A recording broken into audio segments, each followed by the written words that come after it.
My parents were heavily involved in Mardi Gras on both sides of my family, and I remember seeing baby dolls as a little girl, but I kind of forgot about them because as I got older, I wanted to do Mardi Gras in my own way. And then I remember seeing Cinnamon, and I was like, oh, she's really, beautiful. And then, of course, my dad lived in the Sixth Ward, so he was like, yeah, you got to go study first. Like, we're not going to talk about that right now.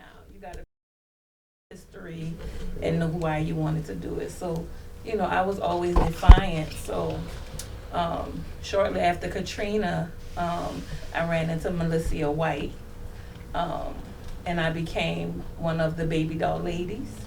And they were very beautiful women, but my father found the face mask and the face painting very offensive. So he really rejected that notion. And those ladies are really beautiful, but they're dancers. And I'm not necessarily a professional dancer. While I love them very much, I just wanted to take a more radical approach to baby dolling and use my voice as an activist since I grew up amongst activists in my family, most notably Aretha Castle Haley. So I wanted to take and do my own thing and use it as a platform for activism. So there you have the Creole Belle baby dolls. Lindsey, how did you become a Creole Belle baby doll? My mom. Your mom what? Being determined and not having a babysitter. She was born into it. She had the right come along. So all of the baby dolls embraced her, even the ones in all of the other groups. She's the baby of the baby dolls. They all love her and she loves them. Now, traditionally, this was something only for adults, only for really grown people. And because they were risque and they would go from bar to bar and, just have adult grown-up fun. But the tradition has changed. What was true of the circumstances of life then are not true of the circumstances of the life today. And so, so many women are bringing their children into the tradition and teaching them what is becoming a lost art of how you second line and when you second line. And Cinnamon, can you talk about some of those rules, those social rules about when you second line and when it's appropriate for a baby doll to come out and things that people don't really remember anymore? Well, actually, the baby dolls, when they first came out, people were like really like not wanting to be a part of it at one time because they thought only prostitutes came out as baby dolls. So it was a hard time getting people to become a baby doll. There's many years I was out there with our crews, and it was only like 6 or 8 of us. And I'm not talking about 1 or 2 years, ladies and gentlemen. I'm talking about like 8, 9, 10 years. It wasn't until the last maybe 6 or 7 years when women started to become, well, hey, I know how to do this thing. Before they'd be like, I'm not no prostitute, I'm not doing that. But then as I searched my history, I learned that there were babies like, there were like Miss Marlene's grandmother, who was a dignified lady, a respectable lady. As a matter of fact, Miss Antoinette Cato said, we're gonna come back as respectable ladies. We're gonna get rid of that stigma of being a prostitute. You must have your own job. We had a little song, you gotta have your own job, your own car, your own keys, in order to be a baby doll. And I think one time, to make a long story short, we came out with a pair of underwear. Me and Miss Lois, we got on the cover page of the newspaper. And Miss Antoinette said, oh no, we got fussed at for that. I mean, the underwear were like big, like this here, Mardi Gras stuff. Yeah, we thought it was funny because it was Mardi Gras. And then Miss Lollipop was on the side of the building doing cartwheels and stuff so her bloomers could show. And they was like, don't do that because we're not, nobody can, we don't want that. We don't want that stigma to be. But nowadays it's a little bit different, Then there was also times that I think about it where I would come out when I wasn't supposed to come out. And boy, would I get fussed at. Oh, I would get fussed at. It took me like about 8 years before I got spoken to again behind that. And even now today, baby dolls, they only came out once or twice a year. They didn't come out like you see them coming out every second line, every Super Sunday, because it was a special thing. It was a unique thing. So they only came out doing Mardi Gras, maybe if there was a show or something of that nature. But today, we have our families in it because in the secret societies or in the social and pleasure clubs, or the Mardi Gras or the Indians or the Babydolls, you just don't get in. You don't just put those outfits on because then it's just a costume. You're not really a part of it. You're making yourself look like you're like an imitation purse, an imitation Gucci or something like that. You're not the real deal. So in order to be the real deal, you have to get it by blood or by invitation. You have to be socially accepted by that group to want to have you become a part of them. Or your mother or your father is in it, like Pinky, and you grew up in it, or you saw them doing the sewing, you saw them doing the second line. So when you do the second line, you have a certain place that you do a certain thing, and you learn that from the elders. Can you talk a little bit about what's right in the second line and when you do monk shine and when you don't? Well, for example, like if you're at a funeral, when you come out, you don't come out with a smile on your face because it's somebody's death. You have to respect that person. You don't just come out and jump in with the band either, because the band is not traditionally for you. You just happen to see it. A long time ago, they used to have a funeral where we would be playing out in the yard. My grandma said, "Y'all stop playing. Y'all better hold your head down." Or the cars would pull on the side of the road because they saw a funeral coming. Today they might run over you. But even the man with cutting the grass would stop cutting the grass and people would stop and watch that funeral pass by. So with the second line, there's a certain place and a certain thing you have to do, You come out seriously. And you may go into the swinging gate was an old movie they used to have where your arm used to just swing. And then as you got to the person where the person's house was to pick up the body, it's still a serious movement. This will go on until you get to the gravesite. Then when you get to the gravesite and the Grand Marshal takes off his hat and tips his hat to release the band, he's also letting you know you can release your feelings. You can let go of that sorrow and you can move into the celebration of that person's life. So the change of the music will change and the movement of the dance will change. Then you go into what is called the second line. Now remember, you're not the first line, so you never get in front of the family. So the band will go first and then the family. A lot of people just jump in with the band because they think it's for them. No, that's for the family, so that they don't have to think about what they're doing, because music moves us. It takes us from place to place. So it would take the family from one place to another place. And then when you get to where the person worked at, or places that they hung out, then the music would then change, and then your dance would change. Then you would go into what they call a second line movement. Once the music starts to possess your soul, then you would go into what is called a monkey shine. You're out of your mind. You're on top of a building. You're on top of a car. You're rolling with it. Yeah. So the movement, the way you dance and the way you move, that's a part of our culture. Yeah. That's such an important, those are important points to get out, especially as we have so many new Orleanians coming in, and they just don't understand that there's a protocol to this, and it's just not anything going. So thank you for sharing that. Thank you for having me. Let's get into costuming. Let's get into how you pick what you're gonna wear. Well, I don't like satin that much.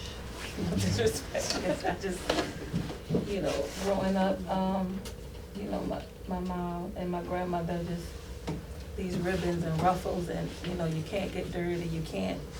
You gotta sit there and look like just pretty, and it's another form of rebellion. So when I made my debut as having my own group, the last thing I wanted was satin. I didn't want any satin. I wanted a more contemporary fabric, and so I chose shantung, and I wanted to make our presence known. So of course, here we come with the big loud neon,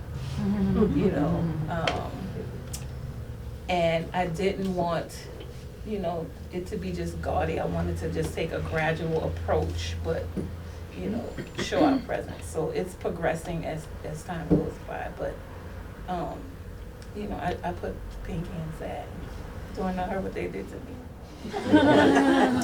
I mean, while I still admire satin, the other Babydolls and satin, and one day I may revisit that, but it's just because I just wanted to do something a little different.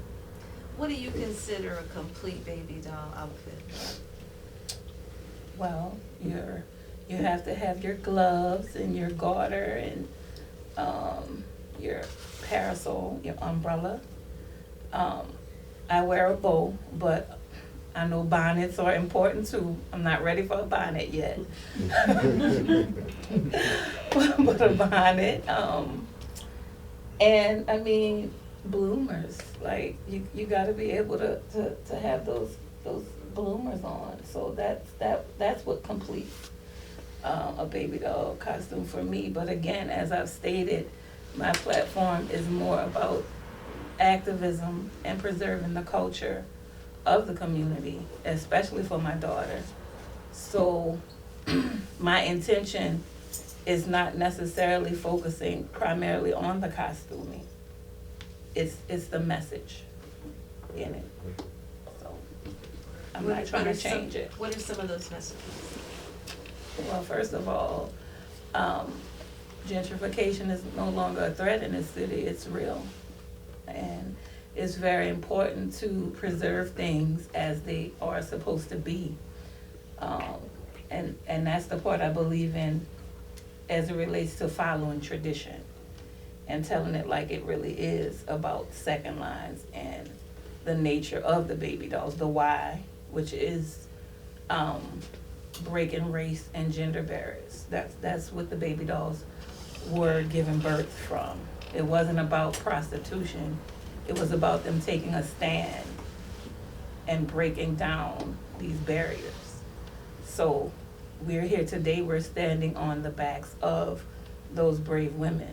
So it's for us to continue their story and preserve it. I don't want my daughter to grow up, and the baby dolls is a whole different thing. And nobody's here to say, no, this is really what it was. So that's the purpose that I'm doing this. Miss Berryhill, tell us about how you came to sew, not only for baby dolls, but so many other black masking traditions. But one thing I've been sewing since I was in high school. My mama used to make my clothes in high school. She didn't make them like I wanted them. So I started making my own clothes all of these years. And the baby dolls came along. I don't know when. I think it's been about 7 or 8 years since I've been making baby doll dresses. And I love it. I love to make the dresses and put the bows on them so they'll look like a doll. If they have all of the things that they need on the dress, then they look like a doll. And that's what I do. And some costumes for O'Shawn. I do the costumes for O'Shawn on their parade. Pinky, would you carefully pick up that painting and bring it to me, please?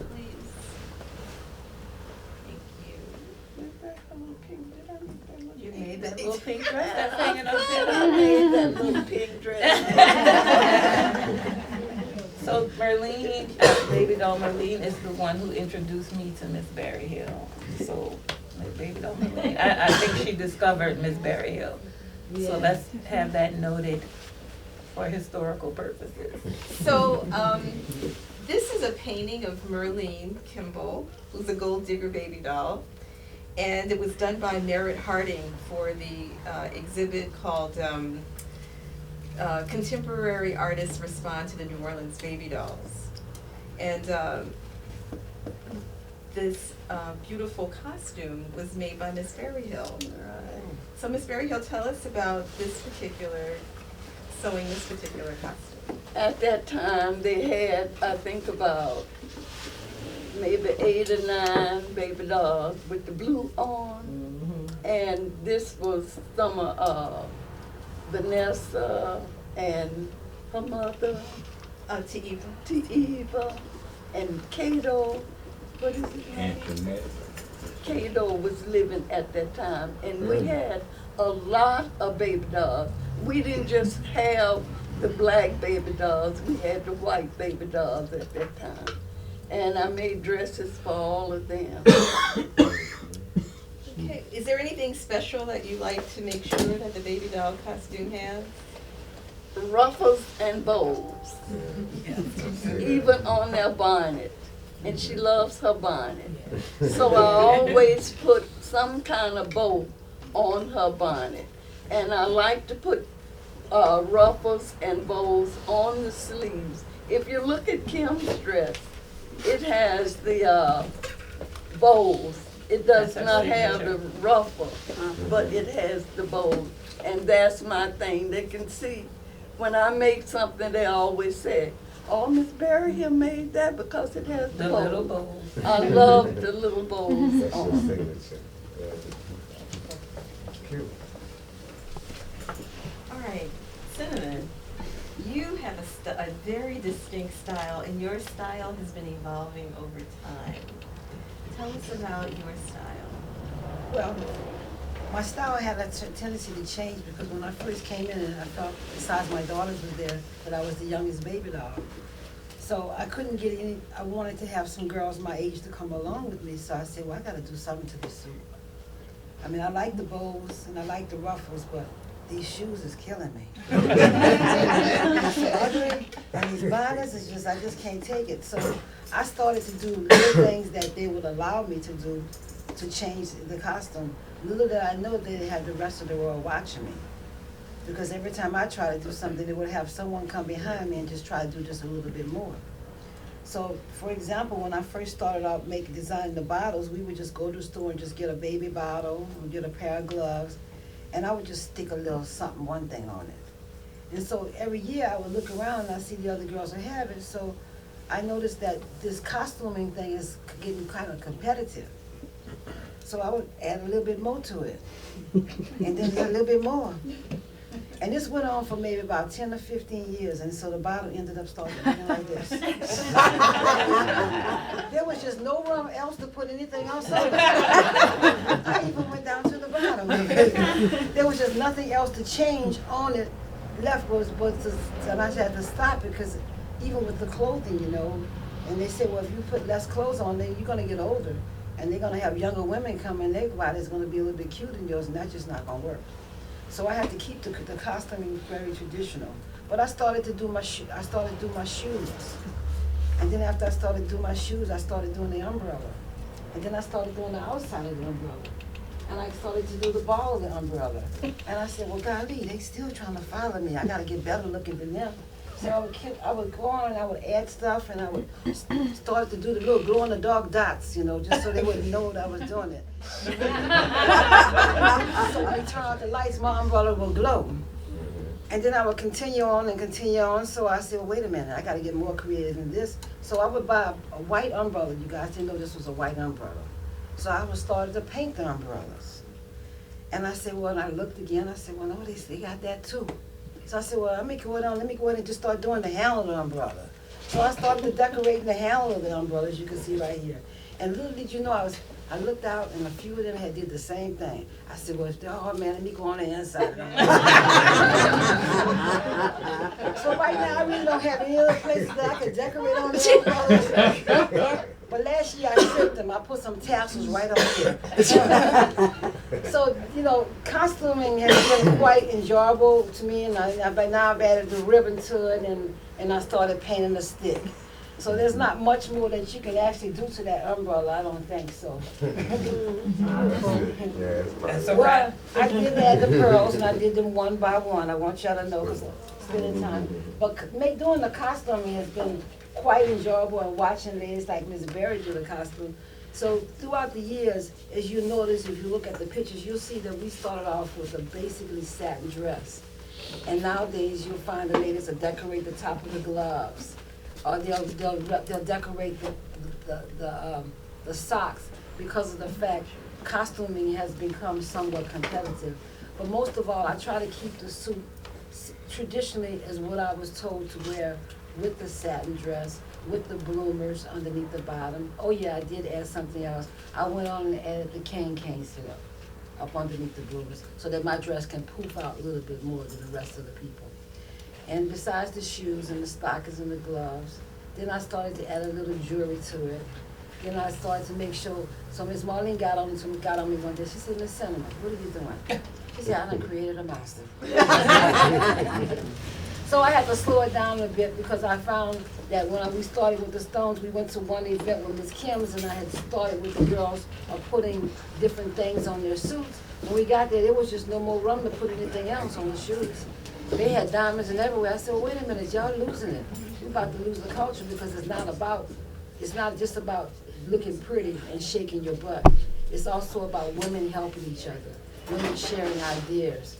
You know, you might know how to get a stain out of something. You might have some problem at home with cooking. It was basically created for that purpose. Each one help one. And also a time for us to come together. We have busy lives every day that we're working and working. And it's a time where most importantly women were able to let their hair down. So it is what it is today. Alana, what does it feel like being on the streets when you get out there? I'm definitely in another place. I always feel an ancestral pulling. It's Mardi Gras Day as a baby doll for me. It feels religious and spiritual to me. Once I'm fully dressed and, you know, I'm out on the streets, I'm in another place. I'm feeling, it's a spirit. You know, you can ask the other baby dolls, but it's a synergy and I can just feel the presence of all of my ancestors when I'm on the streets, and it's just exhilarating. It's one of the greatest feelings. Yeah. How do people respond to you? It's just like the older people is like they know who you are. It's like, here come the baby dolls, and they just blow you kisses and they start to curtsy, and you know everybody wants to take your picture, but they feel joyous and happy, especially when you go through the neighborhoods and you know the moms and pops and aunties that necessarily don't go to the parade. They're waiting to see you, so it's a very warm and welcoming feeling. I know one of the most fun things I heard was like like the older people said, "Oh look, the baby done come out of the king cake." Yeah. And so it's just they're so happy to see some of the old traditions. How about for you? Well, I would have to agree. It brings carnival to the neighborhoods, and it's really important because a lot of the things have left the neighborhood, and some of the people can't afford to come out to Canal Street or the major streets where the major parades are. So we bring joy to them, and it's really great to see them because they come out. They want to bring your cake, they want to bring your candy, they want to tell you stories. So you get to learn a lot too. Yeah, and it makes them really smile. They really enjoy seeing the baby dolls, and that's what really makes it special because now that it's more respectable and you have respectable girls in it. And it's just so amazing how many groups we have today. It's wonderful.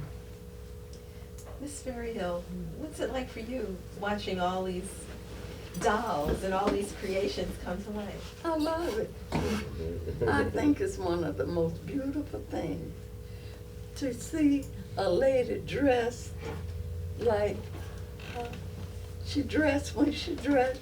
She puts her bonnet on, and sometimes maybe I'll make her a purse. But I love to make the purses and the bonnets and whatever they want. And whatever material they want. There must be a story there. Disclaimer, she hates the material.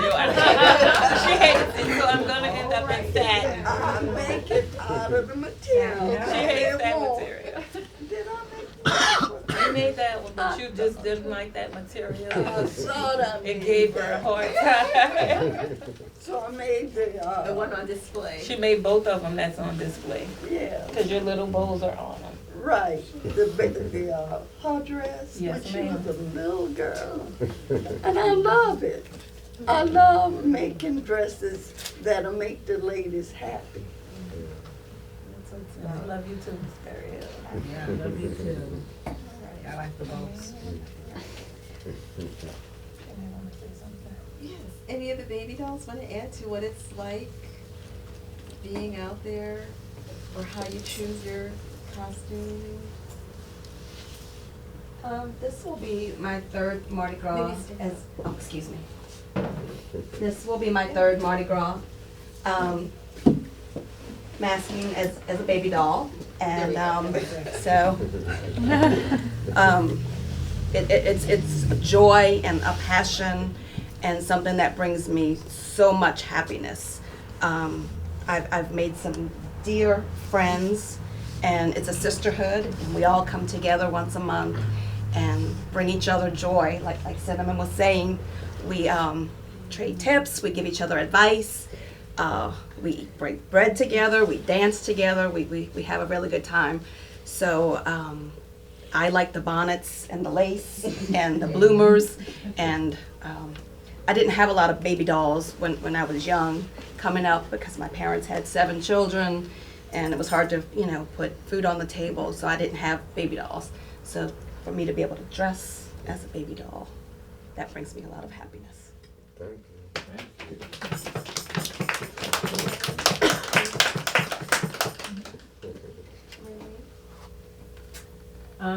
I just want to say, like, when my grandmother was a baby doll, they wore their dresses below their knee. Everybody did. You'd have to kneel on the floor and your dress had to touch the ground. You couldn't wear that if it was above that. And for them to come out with their dresses that short was a straight up defiance of everything. And my grandparents did it, and uncles and aunts, granduncles did it, and it was told to me it was the best time they had in their entire whole life. So that's what made Lois and I urged back, because there was no baby doll since I'm alive now. And so we discussed it on my step, so we decided to do it. And last year, I think that there was like 14 sets of baby dolls out there. So I think my ancestors are happy, because when I did it, it was just us. There was no other. And when we walked down the street, the people still was yelling, baby dolls, baby dolls. And the younger kids were saying, what y'all supposed to be? And we said, oh, we're the baby dolls. And Monkey Shine Farm with the band and go on. I like it because it brought such joy to my grandmother when she saw us. That's the original Bullhead. Right there, my grandfather right there. He's kneeling down on the right. He's in the middle right there with that top hat. Top Phillips, that's my grandfather. So it brought them joy, and I'm just glad that I brought it back for them. And it makes me feel good. I remember how her face looked when she first saw it. So I wish I could just tell her that last year there was 14 sets for them. That's all right. Yeah, Wow. she was amazing. Yeah. I got a question. Yes.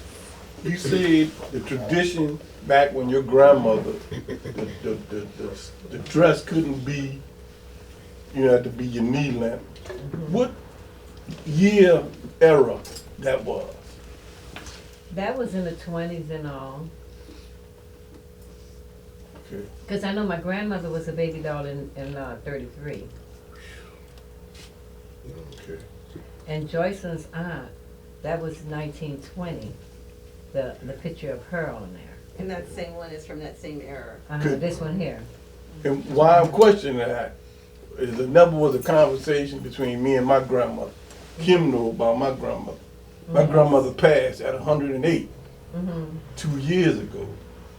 And she come out the 6th ward, last name Babydolls, which her brother is Slow Drag Babydolls. And she was one of the original baby dolls. And like I said, between a grandson and a grandmother, that conversation don't happen. You talking about that now. But as like I said, Kim know a little bit through my aunt, which she's really, involved in a lot of those type of things and stuff like that. And I heard her dress was kind of short. Well, like you Even said, at that time. for the rumors back in them days, them ladies was nothing nice. That's right. Yeah. There's even a story about with the Red District area, Yeah, they had a group. had a lot, around. some things involved with all that kind of Yeah, stuff. they had a group over there. Yeah. Well, that's why I love Miss Berryhill so much, because we fuss about my dresses. I want cleavage, and I don't want it to my knee. And Miss Berryhill will still do it the way she wants, because she loves me so much. She never gives me cleavage. You haven't learned yet? I love her. She's gonna make it how she wants it. I give her the fabric, and she says, well, how do you want it? I say, any way you want to do it, Miss Berryhill, here you go. Yeah. And we come out with dresses like that. And like that, she made that. And she just says, uh-huh. She has her signature, and I love her little bows. I know a dress when Miss Berryhill makes it. That's all of us. Right there, that's 2 years ago. Questions? My grandsons are not there. I'm from Vermont, and I'm so astounded by the community and the culture and the support that everyone gives and the creativity. And, it's amazing to me because it's not something that I grew up with or knew anything about. It's so beautiful. I have confusion about the difference between Babydolls and female social and pleasure aid clubs, because there seems like there are some of those two. Is there a difference in how you would define how it's created, or what the difference is, other than costuming? But I mean, I wonder if there's different cultural things that are going on or different support systems. I'll cite one difference, and I'll let the rest of the ladies. The difference between the Babydolls Yeah. and other social pleasure clubs is that they broke gender and race barriers. They did it to break down the barriers. How do you see the difference? I would say the social and pleasure clubs are something that derived later. As a club, we were a society of women who had stronger struggles. They carried bricks in their purses. You know, some of them were homemakers, you know, which is similar. But I think Ms. Marlene will give you a better answer to that. Ms. Marlene, would you please explain that like you explained it to me? Because I asked her the same question. I don't want to reword it wrong. Well, to me, they're, in one way, they're the same. In another way, they're not. And they're the same as there's a group of people in front of the band and the people. And both have that same thing. But with the Babydolls, it was a thing where they were being defiant and rebellious. And the second line clubs, they're not that. They just want to go out and party and have a good time. I remember you were telling me that there was a time when women in the second line social club parades did not walk on the street, they rode in the car. That's right. The women, I don't think, it's not that the men didn't allow them, it just never was heard. Convertible cars. And the men, and then the band. And maybe some more men and another band. But the women never had divisions on the ground. When they would come to a stop, the women would get off their cars and they would dance and dance and then go into the door. When they come out, they get on their cars and they go. Remember that? Yeah, I remember. Then all of a sudden, I don't remember who it was the first, I think it was the Moneyways. I'm not sure. Yeah. But they came with a whole group of women on the ground. And it was like a trip to look at that. You know, because nobody had never seen that before. What was the reaction from the community that women were now on divisions on the ground? I'm not gonna say. So they were surprised by it. They were shocked. We did shit. Yeah. They were shocked. It's just another time I remember something similar to that. They had this man, he was a grand marshal. I don't know his name, and he's my grandmother's cousin. He had 11 fingers, and he wore white gloves, and they called him 11, and that's all I know him by. And he was my cousin's dad and my grandmother's cousin. So 11 died, and this was something that was never done by women either. It was always men that was grand marshals. And so when they were bringing 11 out, his daughter Gloria stood in Blandon's door, and the casket was behind her, and she had her stringer on, and she was all in black. And everybody was like, what's she doing? She said, this is my dad. He was a grand marshal, and I'm going to bring him down. And she started going down those steps. I'll never forget it long as I live. That crowd was going crazy. Because this is a woman doing this. This never was heard of before. But she was the first female grand marshal, and she came out of Blandon Funeral Home. Every event that Mark Morial would have, and he'd have the second line band, you know, he would have her every single time. And when the pictures was all taken, he had her standing next to him. And she would tell me, come here, and I'd do this. She used to get so mad at me. Oh, Lord. But that was another time when I saw similarities with that, you know. She was the first female. Mm-hmm. The costuming is different too, isn't it? What? The costuming for Babydolls and people in social and pleasure clubs. Well, with me, when I was a little girl, who I saw was Uncle Lionel. I didn't see the Gold Digger Babydolls, even though I saw the picture, but I never saw them. But I saw Uncle Lionel and all of them. And I liked their dresses, and I liked their style. And my dresses and style that Miss Berryhill designs is very similar to theirs, not my grandmother. Mm-hmm. Their dresses are different. Mm-hmm. But I liked the Batista's dresses better, so that's why. Yeah, I think your grandmothers, they had, from the pictures you gave us, they had the shimmies on. They had this, what was called a shake baby dress. Shake made dress. You ever heard of a shake baby, Miss Berryhill?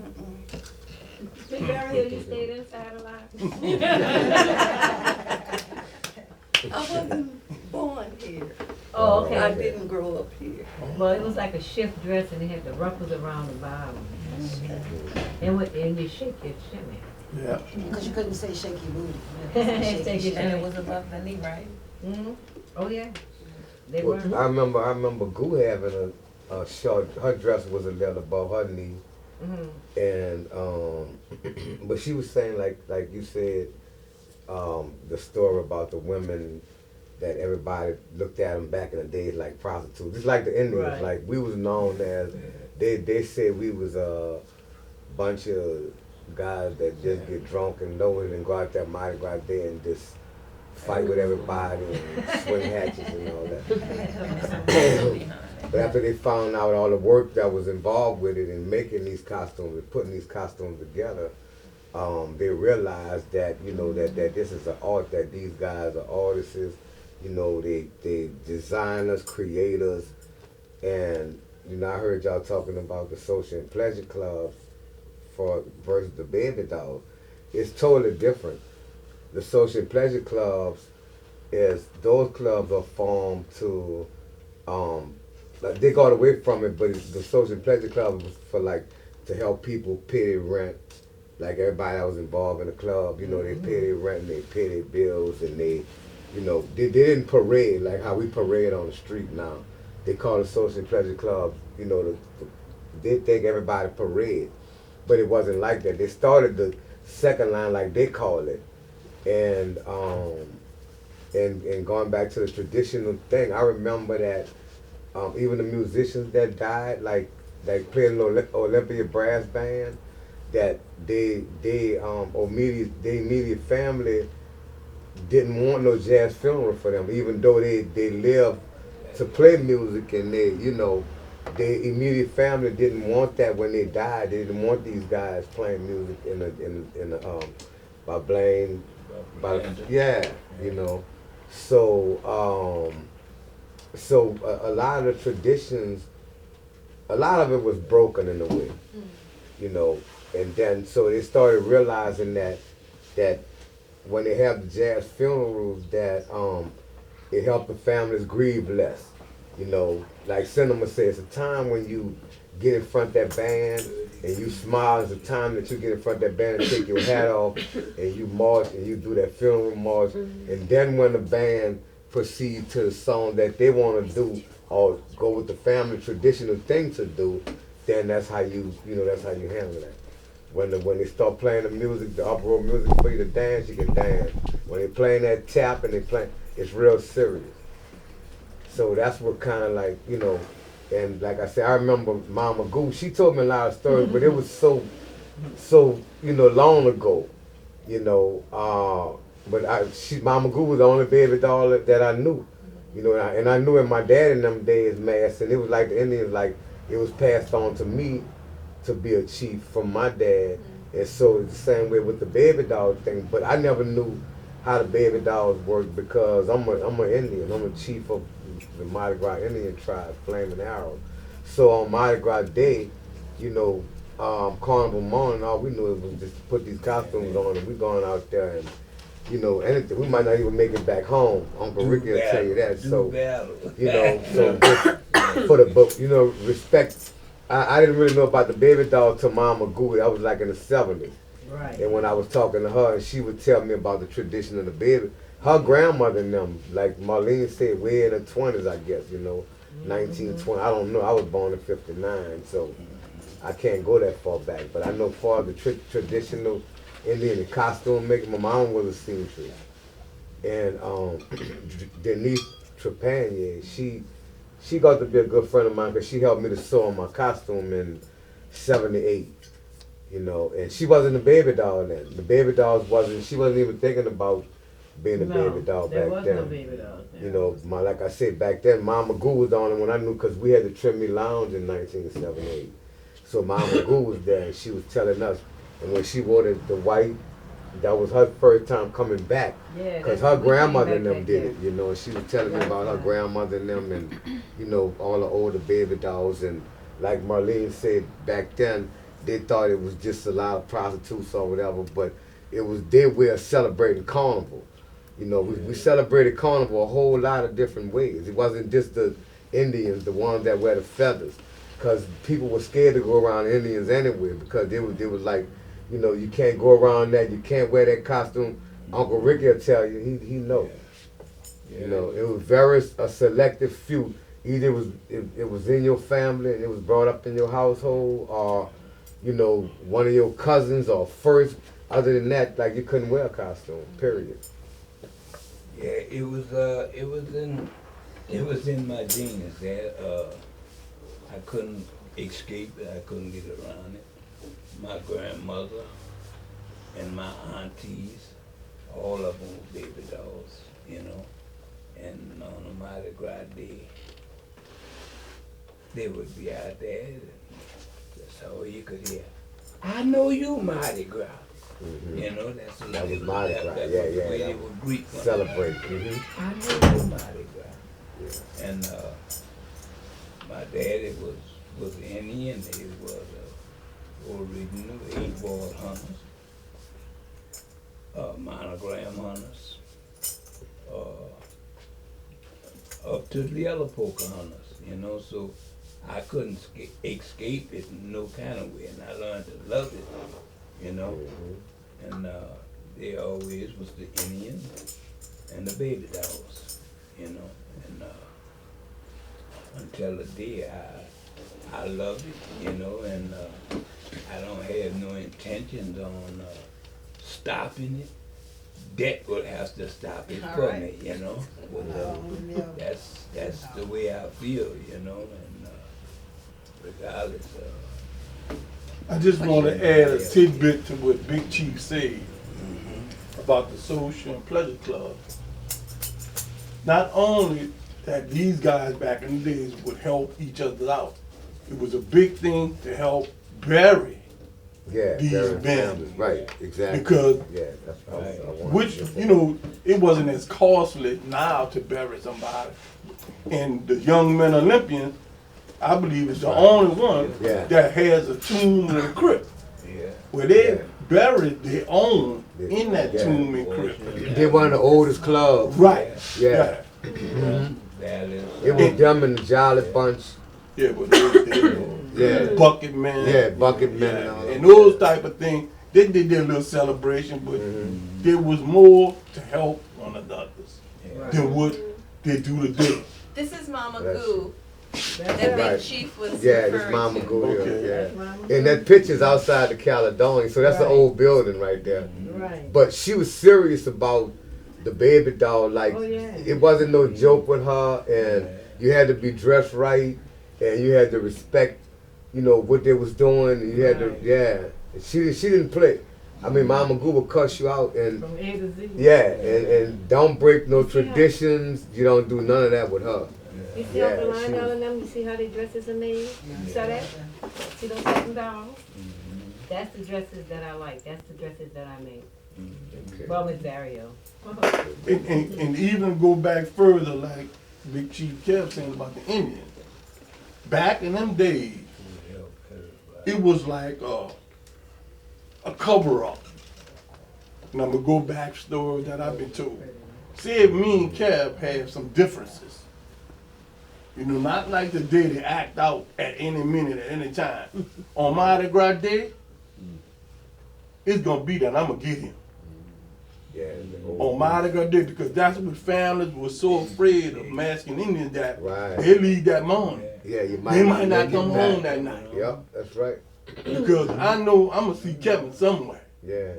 And as me as masked or in disguise, nobody ain't going to know. And I probably could get away with Yeah, in costume. it in costume. Yeah. And And that's where- why they were so protective over it, because it's so many ways. Like, my dad used to tell me, like, you don't make enemies. Yeah. You don't make enemies, and you gotta wear one of them costumes because you can't look behind you. And you don't know who's Yeah. who. or Yeah, what's you don't what. know who. And that's one of the things where they said today. On the last Indian practice night, could start a whole war. Yeah. Mardi Gras did. Yeah. Somebody be left with somebody else's tambourine, Yeah. and they know their tambourine. Right. Yeah. Yeah. That could have cause a whole war. You know. And that's one of the things like today, when you hear you gotta take your masks off by Yeah. a certain time of the evening. Well, that part always been that always been since the '60s. On St. Joseph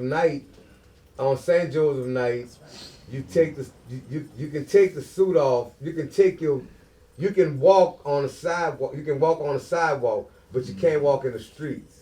And on the sidewalk, you gotta take your hat off on St. Joseph night. You take your hat off and you can walk. You can go wherever you want to go. If you want to go from downtown to uptown, 12 o'clock is over with. 12 o'clock, you're not supposed to be on the street at all. You know, that's a wrap. 12 o'clock, you take the suits off, it's over. You know, and it's still that way till the day. But when we had that big disruptions with the police and With stuff, Tootie, yeah.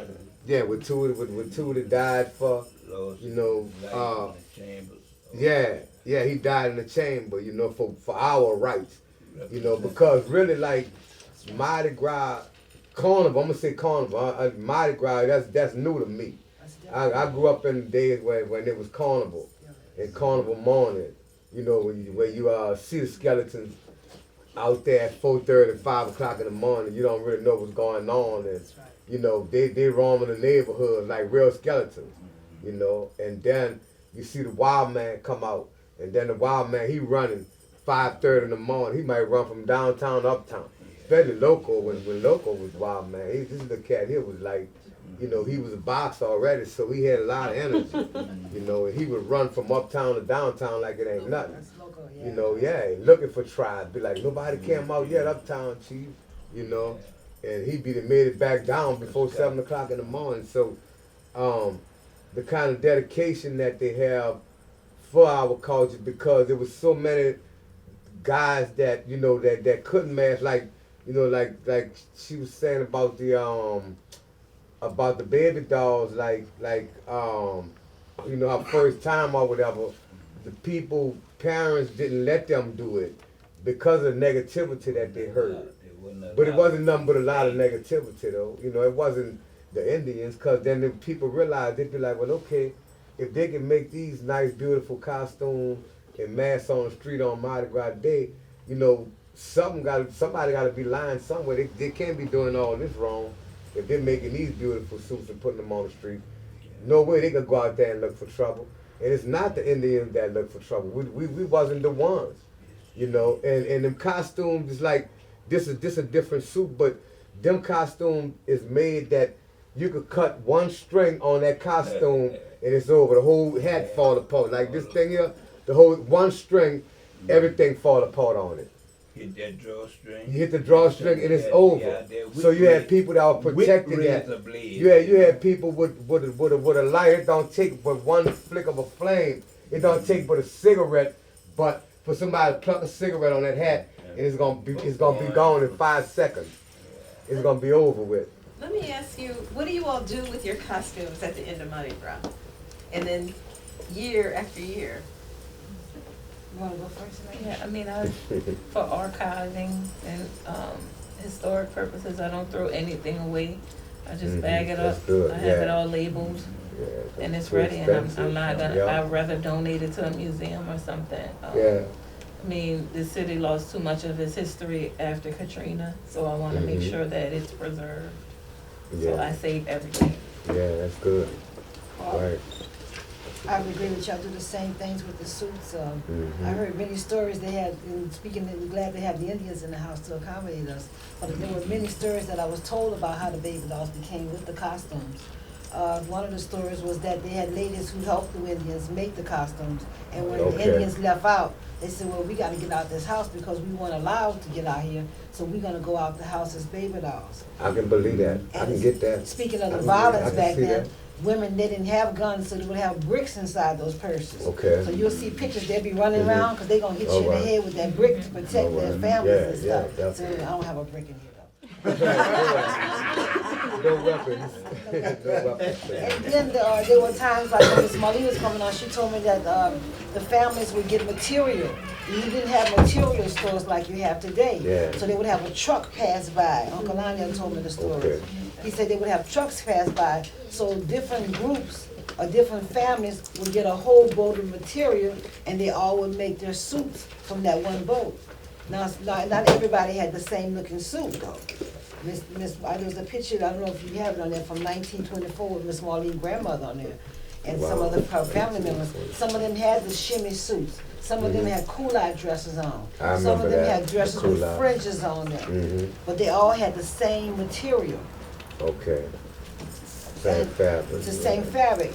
And then I know you listen to the stories where the Indians are telling you about the Mardi Gras and the carnival.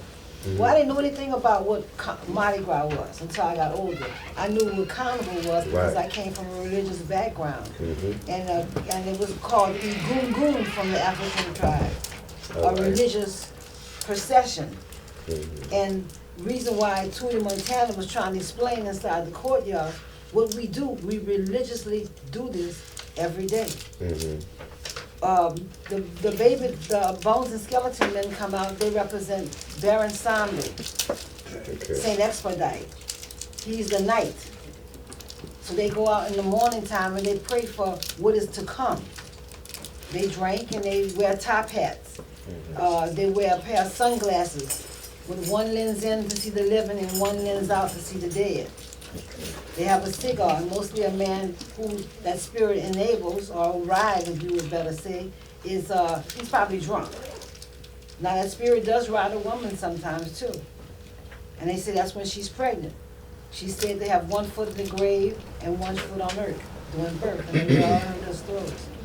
So then the baby dolls come out, which is considered, in some cases, the little baby and the king cake, or the birth of carnival. Now, I don't want to get too far with that story. Carnival is only practiced in a few places in the world. Right, exactly. New Orleans, St. Martinez, the Caribbean, Brazil, Trinidad, and Haiti. Trinidad, they wear long dresses. And they have a little baby doll. And they go around and ask the men for some money for their baby. We need to stop doing that. Give me some money for my baby. I'm buying a baby tomorrow. That's not a bad idea. But in New Orleans, we wear the shorter dresses and we wear the garter and we do the dance of the jazz. You know, so our costumes have a little bit different flavor. The bloomers don't look bad. I can see that. That's kind of, I can see that being respectable. Like you're not, you know, you're not revealing nothing. Right. So you got the bloomers and that's like. Okay, wait. I'm sorry, Alana, what's the So we cannot tell a woman what's respectable or not. Yes. That is for that That woman. proves it. That's true. Yeah. That is for that woman.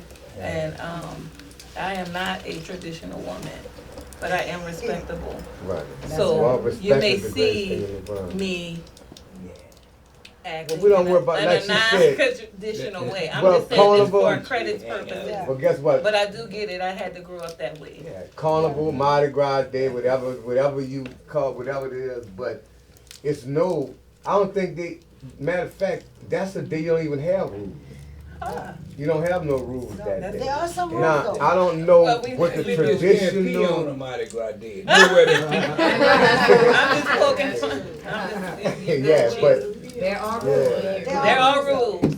Well, with the Indians, I don't think We don't have baby yeah, dolls. Indians don't Well, have we it. have a Indians don't question. have We have a new Cut question. up. So you have a new dress every year? Every year we make a new suit. Suit, sorry. Every year you make a new Costume. suit. A new costume, you call it. But the baby dolls, now I didn't tell you what they represent, besides the fact of saying they're the girls in Mardi Gras, because we're in a city where we have sacred and secular going on. We have Mardi Gras and Carnival. Mardi Gras is very organized.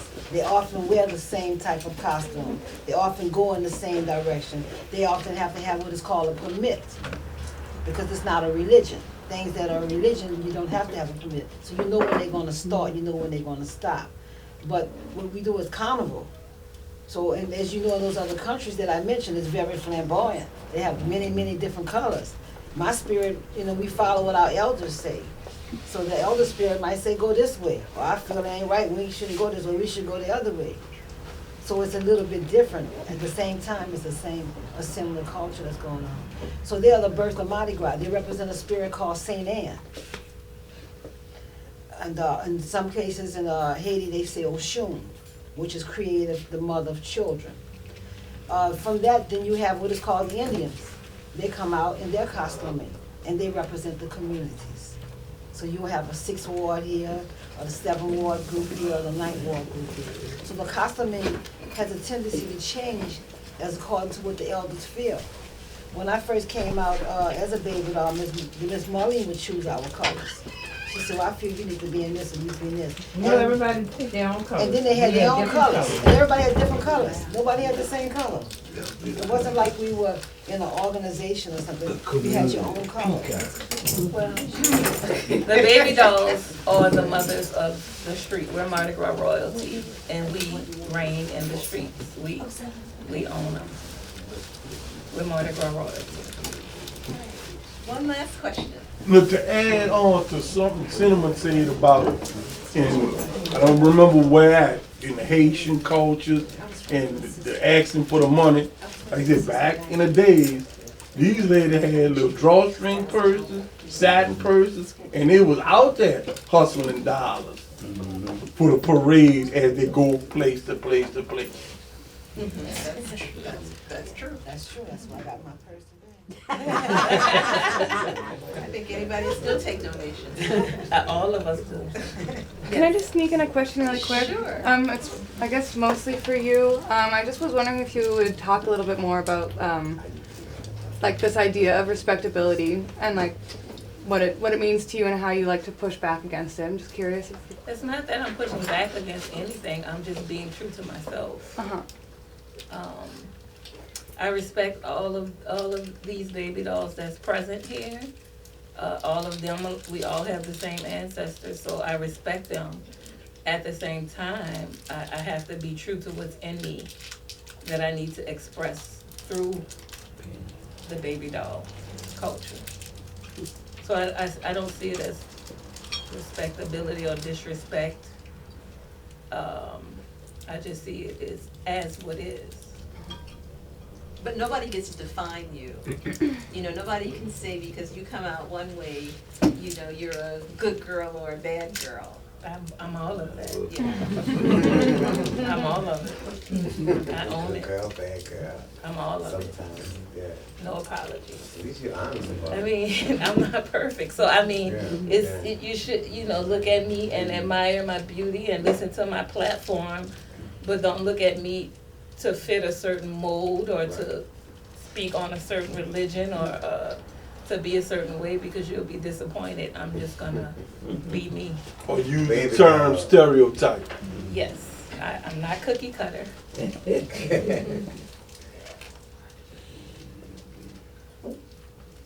Any other questions? Opinion, your phone. I see Uncle Ricky has the tambourine. I'm just ready for him to use it. And You want to take us out? let me see, I want to say thank you. I need to say- The big T Kelly, Uncle Ricky is a baby doll.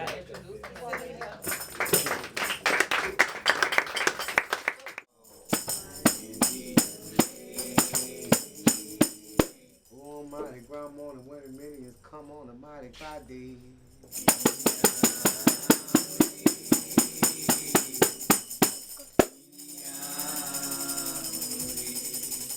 Where the wild man that morning, 4:30 that morning, when he on the street, said he on his way.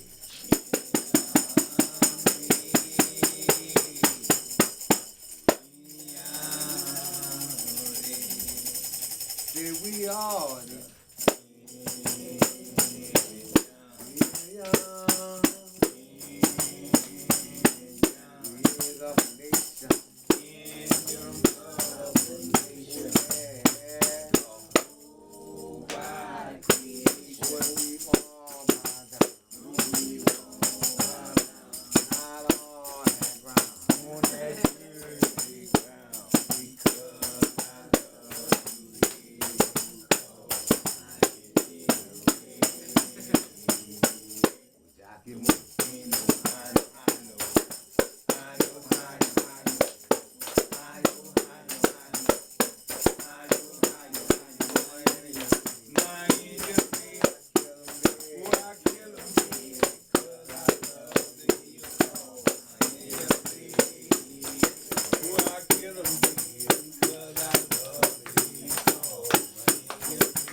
got it. That's the best part. That's David Andrews. And all they got it. Yeah, give me a time. Little bitty baby doll. Yeah. All right. Come on. I only got it. Give me a time.